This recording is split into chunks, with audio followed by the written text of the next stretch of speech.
რეპორტაჟი სტიქიის შესახებ წყალდიდობა და მეწყერი დოლოგანში დაზარალებული მოსახლეობა პროცესების გააქტიურებას ძლიერ წვიმასთან ერთად სოფელში ინერტული მასალის მოპოვებით სამუშაოებს უკავშირებს. მათი მოსაზრებით აფეთქებების გამო გორა ჩამოიშალა და მასა მდინარე ჩაკეტა. იგივეს აცხადებს გამგებლის მოადგილეც. სულხან მესხიძემ გაარკვია, ვინ აუნაზღაურებს მოსახლეობას ზარალს. დაზიანებული ხიდი, დატბორილი სახლები და დახოცილი შინაური ფრინველები. წუხანდელი უამინდობის შედეგად უხმანალექმა სოფელ დოლოგნის მოსახლეობას მნიშვნელოვანი ზიანი მიაყენა. ადიდებულმა მდინარე ბზანამ ჯინჭარაძეების სახლის პირველ სართულზე შეაღწია. 5 საათზე წამოვიდა მდინარე ვიყავით.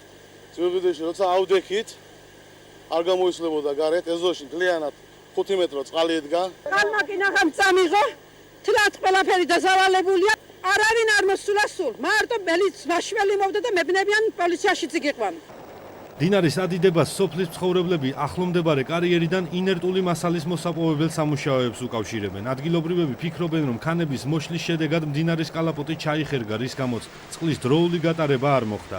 ადგილობრივების პოზიციას ქედის მუნიციპალიტეტის გამგეობაშიც იზიარებენ და მომხდარზე პასუხისმგებლობას ქვის მომპოვებელ კომპანიას აკისრებენ. ეს ყველაფერი გამოწვეული არის შეპეს ასეს მიერ ნაწარმოები აფეთქებითი სამუშაოებით. ერთი კვირის წინ ჩამოიშალა გორა მთლიანად, ჩაიკეტა მდინარე და ეს გამოიწვია იმ ჩამოხერხილი მასის გახერხვა. ყველა ზარალს აუნაზღაურებს, რაც იქნება ზარალი მიღებული. დაგვაქცია ამ კარიერმა, აფეთქებენ ყოველ თვეს, რამდენჯერმე, როცა ფეთქდება, სოფელი დოლოგანი ინგრევა.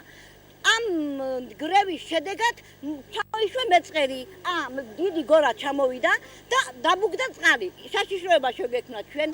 ადგილობრივების პრეტენზიებს კომპანია რასეს ხელმძღვანელობა არ იზიარებს, თუმცა მოსახლეობას ზარალის ანაზღაურებას პირდება. ხახერგილი რო იყო ჩვენ მაქსიმალურად გავწმინდეთ, მაგრამ წვიმა მოგვისრა.